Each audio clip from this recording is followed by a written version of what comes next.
दोस्तों, इजिप्ट का इतिहास जितना ज्यादा रहस्यमय है, उससे भी ज्यादा वहाँ के राजा अय्याश तरीन इंसान थे। क्या आप जानते हैं यहाँ की एक रानी ने अपने पिता के साथ, भैया के साथ, सिपाहियों के साथ और वजीर के साथ हर तरह के संबंध बनाए और उसे जो भी मर्द अच्छा लगता था उसे वो सीधा अपने महल में बुलवाकर उससे अपने बदन की आग शांत करवाती थी और कोई ऐसा नहीं कर पाता तो वो उसे वहीं पर मार देती थी। क्या आप जानना चाहते हैं कि हस्त मैथुन की शुरुआत कहाँ से हुई? लेकिन आज हम इजिप्ट के जिस पहलू से आपको वाकिफ कराने वाले हैं वह इजिप्ट के ऊपर आपकी सोच को पूरी तरह बदल कर रख देगा। आज हम आपको इजिप्ट के रहस्य के पीछे की काली सच्चाई के बारे में बताने वाले हैं, जिससे आज तक आपको किसी ने भी रूबरू नहीं करवाया होगा।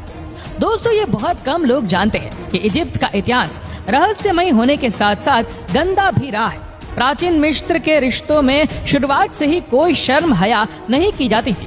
हालांकि ऐसा नहीं है कि वहाँ के लोग एक दूसरे की इज्जत नहीं करते थे, लोग इज्जत तो करते थे, लेकिन साथ में वो वह भी करते थे जिसने प्राचीन मिस्र को लोगों के सामने आज पूरी तरह से तार तार कर दिया है। आपको बता दें कि प्राचीन मिस्र वासियों के लिए 3 काम बहुत ही जरूरी होते हैं। पहला खाना, दूसरा सोना और तीसरा संबंध। कहा तो यहाँ भी जाता है कि मास्टरबेशन की शुरुआत भी यहीं से हुई थी। मिस्र का सबसे पहला देवता अतुम था, जिसने स्वयं ही खुद को बनाया था। उसकी कोई पत्नी नहीं थी, इसलिए अपने बच्चों शू और टफनेट को जन्म देने के लिए उसने हस्त मैथुन किया था। मिस्र की पुरानी गुफाओं और दीवारों पर उसका ऐसा करने का सबूत भी दिखाई देता है। यानी कि मिस्र की गुफाओं और दीवारों पर उसकी कुछ ऐसी नक्काशी और कलाकृतियां बनी हुई है जो इस बात को और ज्यादा पुख्ता करती है। दोस्तों, अगर आपको लगता है कि किसी सभ्यता में ऐसा कैसे हो सकता है, दोस्तों, मिस्र की सारी कलाकृतियां इन गुंबदों की दीवारों पर और महलों की दीवारों पर तराशी हुई है। मिस्र की संस्कृति में जब कोई भी पुरुष किसी स्त्री को पसंद करता था तो उनके बीच में सारी बातें सिर्फ इशारों में ही होती थी। ये सुनकर आप कहेंगे कि इसमें कौन सी बड़ी बात है, लेकिन जब मैं आपको ये बताऊंगा कि बातें इशारों में होने के साथ साथ ये लोग शारीरिक संबंध के समय या उससे पहले या उसके बाद भी बात नहीं करते थे, तो ये बात आपको सोचने पर मजबूर कर देगी। अब आप सोचेंगे कि ऐसा क्यों? तो दोस्तों, यही तो गुत्थी है जो प्राचीन मिस्र को बाकी प्राचीन सभ्यताओं से अलग और रहस्यमयी बनाती है। बता दें कि पॉर्न का चलन भी सबसे पहले इजिप्ट से ही शुरू हुआ था। मिस्र के साम्राज्य में फराहो यानी कि वहाँ के राजा के बच्चों को शारीरिक संबंध बनाना सिखाया जाता था, जिसके लिए उनके सामने कई सारी लड़कियां बिना कपड़ों के ही खड़ी कर दी जाती थी और एक पुरुष उस बच्चे को बताता कि किस तरह से उसे एक स्त्री को संतुष्ट करना होगा, जो कि सुनने में बहुत ही अजीब लगता है, लेकिन ये प्राचीन मिस्र का वह पहलू है जिसे बहुत कम लोग ही वाकिफ है।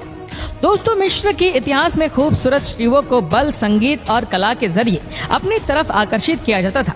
जैसे कि जब स्त्री अपने घर या महल से बाहर की तरफ आए तो उसके सामने ताकत भरे काम करना या फिर मधुर आवाज में गाना गाकर उसे आकर्षित किया जाए, और इन सब से स्त्रियां उनकी तरफ आकर्षित भी हो जाती थी। लेकिन इजिप्ट एक और चीज के लिए भी चलन में थी, और वो ये कि अगर कोई पुरुष किसी स्त्री से संबंध बनाना चाहे तो उसे इस बात की खुली छूट थी। लेकिन अगर कोई महिला अपने मन से ही किसी पुरुष को पसंद करके उसे संबंध बनाना चाहे तो वह ऐसा नहीं कर सकती थी, और अगर कोई स्त्री ऐसा करने की कोशिश भी करती तो उसे अपनी जान से हाथ धोना पड़ता था। मिस्र में एक लंबे समय तक स्त्रियों को बहुत दबाया गया, उनका काफी मात्रा में शोषण किया गया। लेकिन मिस्र में काफी लंबे समय तक महिलाओं को दबाने के बाद एक शक्तिशाली महिला ताकत स्वरूप में आई। दोस्तों, ये कोई और नहीं बल्कि क्वीन क्लियोपेट्रा थी, जिसने पूरे मिस्र साम्राज्य में हाहाकार मचा दिया था। ये क्वीन इतनी ज्यादा क्रूर और अय्याश मिजाज की थी कि जिसकी क्रूरता और अय्याशी से शायद ही कोई बचा हो। क्लियोपेट्रा ने अपने भाई के साथ, सिपाही के साथ, वजीर के साथ और महल का शायद ही कोई ऐसा व्यक्ति बचा हो जिसके साथ संबंध ना बनाए हो। पूरी मिस्र सभ्यता ने महिलाओं को जितना दबाया और डराया था, क्लियोपेट्रा ने वही डर मिस्र के फराहो और पुरुषों में बिठा दिया था। कहते हैं कि जब उनका शासन था तो लोग केवल उसके नाम से ही डर जाते थे। कई तो ऐसे शासक थे जब उनकी गलती करने पर उन्हें क्लियोपेट्रा के सामने उन्हें पेश किया गया तो डर की वजह से उनका पेशाब निकल गया। इससे आप क्लियोपेट्रा की दहशत का अंदाजा लगा सकते हैं। हिस्टोरियंस बताते हैं कि उसे जो भी मर्द अच्छा लगता था उसे वो सीधा अपने महल में बुलवाकर उससे वो अपने बदन की आग शांत करवाती थी। कई बार तो ऐसा हुआ है कि उसने उन आदमियों को मार दिया जो उसे बिस्तर पर खुश नहीं कर पाए। जब ये बात सामने आई तो उसके बाद कोई भी पुरुष उसके पास जाने की हिम्मत नहीं करता था। यहाँ तक कि महल के दरबारी भी तब तक नजर नहीं उठाते थे जब तक कि वो उनके सामने से चली नहीं जाती थी। प्राचीन मिस्र में और आज के मिस्र में सबसे हैरान कर देने वाली बात है भाई बहन की शादी। वहाँ प्राचीन समय में भी और आज के समय में भी भाई बहन की शादी कराई जाती है। दोस्तों, जैसा कि हम सबको पता है, मिस्र एक इस्लामिक देश है। यहाँ पर सारे कायदे कानून भी उन्हीं के ही है। हालांकि हमारे देश में भी इस्लाम है, लेकिन वो इतना भी बेकार नहीं है कि वो सगे भाई बहन की ही शादी करा दे। बता दें कि इजिप्ट में भाई बहनों के बीच शादी कराने के 2 कारण थे। पहला कारण था वंश की पवित्रता बनाए रखना और दूसरा कारण था कि सामाजिक वर्ग की पवित्रता बनाए रखना। ये विशेष रूप से टोलेमिक वंश के फेरोन के लिए बहुत महत्वपूर्ण था, जो यूनान मूल के थे, ना कि मिस्र मूल के, और उन्होंने अपनी बहनों से विवाह करके इस मूल को शुद्ध किया। सीधी भाषा में आपको समझाए तो उनका मानना था कि वो अपनी बेटी की शादी किसी दूसरे खानदान में करते हैं तो उनको भी अपने बेटे के लिए दूसरे खानदान की बहू लानी पड़ेगी, जो कि आकर वंश अपवित्र कर देगी। इसलिए ये अपने ही बच्चों की शादी आपस में करवा देते थे। इसकी तर्ज पर मिस्र के सन के शासक आखेनातेन ने भी अपनी बहन किया से शादी की थी। जैसे क्लियोपेट्रा को इजिप्ट के इतिहास की सबसे खुशकिस्मत रानी कहा जाता है, वैसे इजिप्ट के इतिहास की एक ऐसी रानी भी है जिसे इजिप्ट की सबसे बदनसीब रानी कहा जाता है, जिसका नाम है अनखेसेनामुन। बता दें कि इजिप्ट के इतिहास में बाप बेटी के रिश्ते पर भी कई बार हिस्टोरियन सवाल उठाते हैं और उसका सबूत है अनखेसेनामुन के पिता आखेनातेन की अजीब व गरीब कहानी। बता दें कि आखेनातान की 3 बेटियां और 1 बेटा था। बेटे का नाम था तूतनखामुन और बेटियों का नाम था मेरिटाटेन, मैकेटाटेन, अनखेसेनामुन था, और इसने अपनी तीनों बेटियों से जिस्मानी रिश्ते बनाए थे।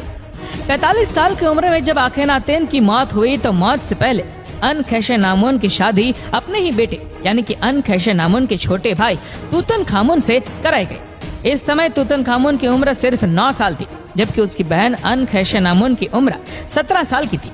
जिसके बाद 9 वर्षीय तूतनखामुन को गद्दी पर बिठाया गया। दिखने में बेहद कमजोर और मरियल तूतनखामुन अक्सर बीमार ही रहा करता था। इसके बावजूद भी उसे गद्दी पर बिठाया गया।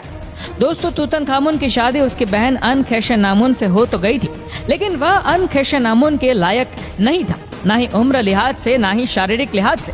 वो बहुत ही ज्यादा कमजोर और दुबला पतला था।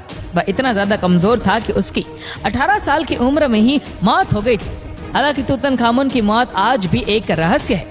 अब मिस्र के साम्राज्य की रक्षा का जिम्मा अनखेसेनामुन के हाथों में था और वह शाही परिवार की आखिरी सदस्य बची थी। लेकिन अभी भी मिस्र साम्राज्य में एक अधेड़ उम्र का व्यक्ति जिंदा था, जिसके पास बहुत अनुभव था और वह अपने दिमागी खेल के लिए भी बहुत ज्यादा जाना जाता था, जिसका नाम था आया। बता दें कि उस समय आया ने तुरंत ही दिमागी खेल से मिस्र की सल्तनत को अपने हाथों में ले लिया। लेकिन उसकी रुचि मिस्र की सल्तनत पर ही नहीं बल्कि अनखेसेनामुन के जिस्म पर भी थी।